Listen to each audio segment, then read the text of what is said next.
উত্তরের রংপুর থেকে শুরু করা জুলাই পদযাত্রা এখন দক্ষিণের জনপদে। দেশ গড়তে মাঠ চষে বেড়াচ্ছেন ২৪-এর বিপ্লবীরা। পদযাত্রার ১৪তম দিনে বিকেলে পৌঁছে বরগুনায় শহীদ পরিবারের সঙ্গে সাক্ষাৎ করেন এনসিপির নেতারা। তাদের পাশে থাকার অঙ্গীকার করে আহ্বায়ক নাহিদ ইসলামের নেতৃত্বে শহরের টাউন হল মোড় থেকে শুরু হয় পদযাত্রা। বিভিন্ন সড়ক ঘুরে সদর রোডে পথসভা করে এনসিপি। লুটপাট, বৈষম্য, চাঁদাবাজি থেকে মুক্তি পেতে এনসিপির সঙ্গে থাকার আহ্বান জানান নেতারা।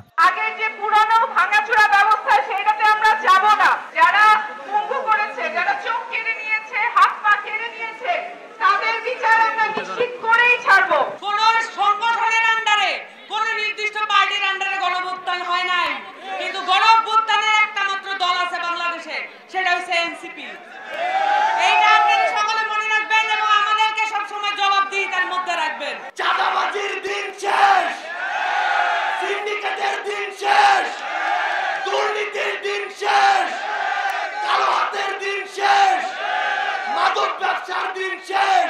এর আগে দুপুর ১২টায় পটুয়াখালীতে পদযাত্রা শেষে সার্কিট হাউসের সামনে অস্থায়ী মঞ্চে পথসভা করেন এনসিপি নেতারা।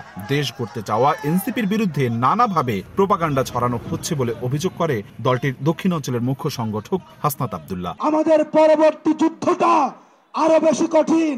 আমরা বলতে চাই, বাধা দিলে বাঁধবে লড়াই, এবং এই লড়াই আমাদের জিততে হবে।